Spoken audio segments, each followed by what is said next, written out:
ন্যূনতম সহায়ক মূল্যে ধান সংগ্রহ অভিযানের শুভ সূচনা। কৃষকদের ন্যায্য মূল্য নিশ্চিতের বার্তা। রাজ্যের কৃষকদের ন্যায্য মূল্য নিশ্চিত করতে এবং তাদের অর্থনৈতিক সুরক্ষা জোরদার করতে ত্রিপুরা সরকার খরিফ বিপণন মৌসুম 2025-26 উপলক্ষে ন্যূনতম সহায়ক মূল্যে ধান সংগ্রহ অভিযানের শুভ সূচনা করেছে।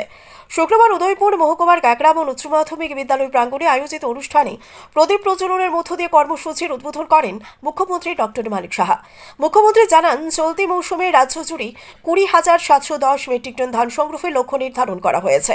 কৃষকরা যাতে কোনো মধ্যস্থতাভোগী ছাড়াই সরাসরি সরকারের কাছে ধান বিক্রি করতে পারেন এবং অর্থ সরাসরি তাদের ব্যাংক অ্যাকাউন্টে পৌঁছে যায়, সেজন্য স্বচ্ছ ডিজিটাল ব্যবস্থা চালু করা হয়েছে। অনুষ্ঠানে খাদ্যমন্ত্রী সুশান্ত চৌধুরী বললেন, ন্যূনতম সহায়ক মূল্যে ধান ক্রয়ের এই উদ্যোগ কৃষকদের মধ্যে নতুন আস্থা তৈরি করেছে এবং কৃষিকাজে আগ্রহ বাড়িয়েছে। তিনি দাবি করেন, সরকারের কৃষক বান্ধব নীতির ফলে পতিত জমিতেও আবার চাষাবাদ শুরু হয়েছে। অনুষ্ঠানে বিধায়ক অভিষেক দেব রায়, জিতেন্দ্র মজুমদার, গোমতী জেলা পরিষদের সভাধিপতি দেবল দেব রায়, জেলা শাসক রিঙ্কু লাথের সহ প্রশাসনের শীর্ষ আধিকারিকরা উপস্থিত ছিলেন। শেষে সবুজ পতাকা নেড়ে ধান সংগ্রহ অভিযানের আনুষ্ঠানিক সূচনা করা হয়। নিজস্ব প্রতিনিধি রিপোর্ট আরি ধর্মনগর। আমাদের সরকার আসার পর আপনারা দেখেছেন, এর আগে এই কমিউনিস্টদের যে সরকার ছিল লেফট ফ্রন্ট, তখন তাদের সময় যেসব নেতিবাচক ব্যবস্থা গুলো ছিল, আমার পূর্ববর্তী বক্তারা বলেছেন, 35 বছর ওনারা রাজত্ব করেছেন, কিন্তু 35 বছরে কি করেছেন ওনারা? ফসলের যে আজকে যে এমএসপি ন্যূনতম সহায়ক মূল্য, ওনারা সেটা দেননি। আমাদের সরকার আসার পর 2018 পর থেকে আমরা কিন্তু দেওয়া শুরু করেছি। ওনারা দিতেন না, ওনারা বলতেন খালি আমরা শ্রমিকের সরকার, আমরা শ্রমজীবী সরকার, আর কেন্দ্র দিচ্ছে না, কেন্দ্র দিচ্ছে না। আর কেন্দ্র দিতে চায়, ওরা নিতে না, কারণ যত গরিব থাকবে তত সুবিধে। গরিবের উপর ভিত্তি করে ওরা রাজনীতি করেছেন। তো সেই জায়গায় আজকে এই যে ন্যূনতম সহায়ক মূল্যের যে অভিযান, আমি বলবো যে আমরা দুবার করি আমাদের রাজ্যে, সেটা তৎকালীন সময়ে এই সিপিএম বা লেফট ফ্রন্ট সরকার সেটা করেনি। মাঝখানে আবার এই যে মিডলম্যানের একটা বিরাট ব্যবস্থা ছিল, যে ত্রিপুরার কৃষি খাতে যখনই কোনো জিনিস তৎকালীন সময় দেওয়া হতো, মাঝখানে মিডলম্যান চলে আসবে। এবং মিডলম্যান কারা? এই ক্যাডারদেরই কোনো অংশ, তারাই, এই মিডলম্যানরা বেশিরভাগ টাকা তারাই সেটাকে নিয়ে যেত এবং কৃষকরা খালি মাঠে ঘাটে খালি পরিশ্রমই করে গেছে, কিন্তু মিডল ম্যান যারা আছে তারাই সেই টাকা যেটা কেন্দ্রের থেকে আসতো, সেই টাকার মাঝখানে ওনারাই সেটা নিয়ে যেতেন।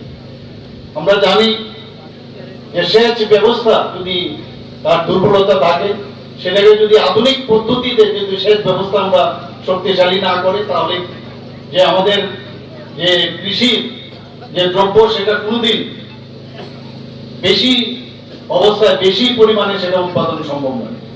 আমরা দেখেছি বাম আমলে ত্রিপুরার পাহাড় ও সমতল ভূমিতে আধুনিক যে সেচ ব্যবস্থা সেটা সম্প্রসারণ করেনি। আমাদের সরকার আসার পর আপনারা দেখেছেন যে কৃষকদের আধুনিক যে কৃষি যন্ত্রপাতি ইত্যাদি সেগুলো কিন্তু আমরা দিচ্ছি। তাছাড়া কৃষকদের ঋণ পাওয়ার ক্ষেত্রে প্রচুর জটিলতা ছিল এবং তাদের সেই জায়গার মধ্যে কোনো হস্তক্ষেপ ছিল না। কোন সেই জায়গার মধ্যে কৃষকদের যে ইজ অফ ডুইং বিজনেস বা is of getting the loan, এই ব্যবস্থার দিকে আমাদের সরকার আসার পর কৃষকরা যাতে লোন ঠিক সহজভাবে পায়, আমরা সেটা ব্যবস্থা করেছি। মাননীয় প্রধানমন্ত্রী সেইভাবে কাজ করছেন। ব্যাংক থেকে সহজ শর্তে কিভাবে ঋণ পাওয়া যায় সেই ব্যবস্থা আমরা করেছি। যারা উদ্যান পালন আছে বা রাবার চাষে, সেখানেও আমরা দেখেছি সঠিক দিশা ওনারা দেখাননি। আমাদের হর্টিকালচারই হোক ইত্যাদি যেসব তৎকালীন সময় উদ্যান পালন ফসলের উপরে কোনো রকম ওনারা সেই দিকে লক্ষ্যই রাখেনি এবং তারা এই যে কোল্ড স্টোরেজ তার চিন্তা ভাবনা করবে এবং এতে করে ফুড প্রসেসিং ইউনিটগুলোর মতো বিরাট সমস্যা হয়েছে। করে রাখবে, মানুষকে যত গরিব বানিয়ে রাখবে, মানুষকে যত অন্ধকারের মধ্যে রাখবে, ততই আমার পার্টি শক্তিশালী হবে। এটাই ছিল তাদের পলিসি। সরকার পরিবর্তন হলো 18 সালে, প্রথম ক্যাবিনেট যে সিদ্ধান্ত গৃহীত হলো আমাদের নির্বাচনী ভিশন ডকুমেন্টের প্রতিশ্রুতি অনুযায়ী আমাদের কৃষকদের কাছ থেকে বছরে 2 বার ধান ক্রয় আমরা করব এবং আরেকটা সিদ্ধান্ত গৃহীত হয়েছিল এমবিবি এয়ারপোর্টকে বীর বিক্রমের নামে উৎসর্গ করার একটা সিদ্ধান্ত প্রথম ক্যাবিনেটে সেটা গৃহীত করা হয়েছিল বন্ধুরা। এবং তখন থেকে আজকে পর্যন্ত 15 বার, বছরে 2 বার 15 বার ধান ক্রয় আমরা করেছি কৃষকদের কাছ থেকে।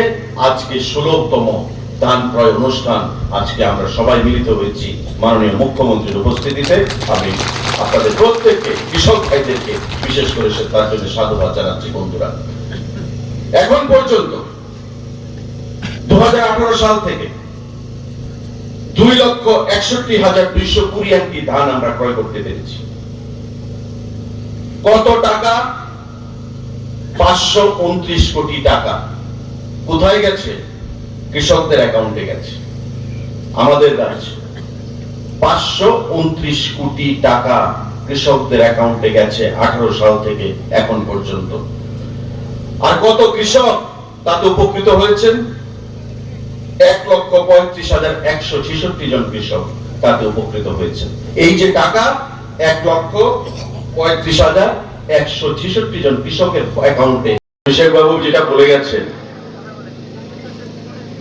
যে 18 সালে আমাদের সরকার আসার পর এই প্যাডি প্রকিউরমেন্ট আমরা শুরু করেছি। নির্বাচনী আমাদের প্রতিশ্রুতি ছিল যে সরকার যদি আমাদের গঠিত হয় আমরা বছরে 2 বার রাজ্যের কৃষকদের কাছ থেকে আমরা ধান ক্রয় করব। আগের সরকার আমরা কি দেখেছিলাম? কৃষক সভা, ক্ষেত মজুর ইউনিয়ন, বিভিন্ন সংগঠন লাল ঝান্ডা হাতে নিয়ে রাস্তায় মানুষকে নামিয়ে দিত। কি বলতো? কেন্দ্রীয় সরকারকে কৃষকদের কাছ থেকে ধান ক্রয় করতে হবে। কেন্দ্রীয় সরকার কৃষকদেরকে বঞ্চিত করছে।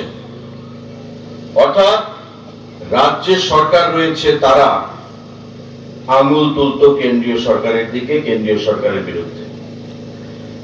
কেন্দ্রীয় সরকার কি বলেছে? যে কেন্দ্রীয় সরকার ধান ক্রয় করবে না, ধান ক্রয় রাজ্য সরকারকে করতে হবে। যা টাকা লাগবে কেন্দ্রীয় সরকার সেটা রিইম্বার্সমেন্ট করবে, টাকা ফিরিয়ে দেবে। অথচ মানুষকে ভুল বুঝিয়ে, মিথ্যা কথা বলে, মানুষকে বৈবলসীয় কায়দায় একটা মিথ্যাকে বারবার বললে সেটা সত্য হিসেবে প্রমাণিত হয়, সেই কায়দায় বিগত সরকার কৃষকদেরকে তাদের সঙ্গে বৈমাতৃসুলভ আচরণ করেছে, তাদেরকে বিভ্রান্তি সুরে কথা বলেছে। আজকে আমরা তো সরকার যদি করতে পারি 2018 সালে গঠিত হওয়ার পর বছরে 2 বার ধান ক্রয় রাজ্যের কৃষকদের কাছ থেকে, তবে আপনারা কেন পারলেন না? আমরা ধান ক্রয় করি, 15 দিন, 20 দিন, 1 মাসের মধ্যে কৃষকদের টাকা তাদের ব্যাংকের অ্যাকাউন্টে চলে যায় এবং পরবর্তী সময়ে কেন্দ্রীয় সরকার সেই টাকা আমাদেরকে ফেরত দিয়ে দেয়।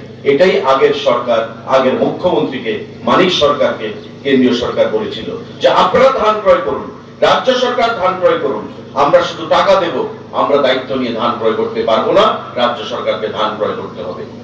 কিন্তু সেই জিনিসটা বিগত দিনের সরকার, যারা গরিবের সরকার বলে দাবি করত, কৃষকদের সরকার বলে দাবি করত, ক্ষেত মজুর ইউনিয়নের সরকার বলে দাবি করত, তারা কখনো তার প্রয়োজনীয়তা বোধ করেনি।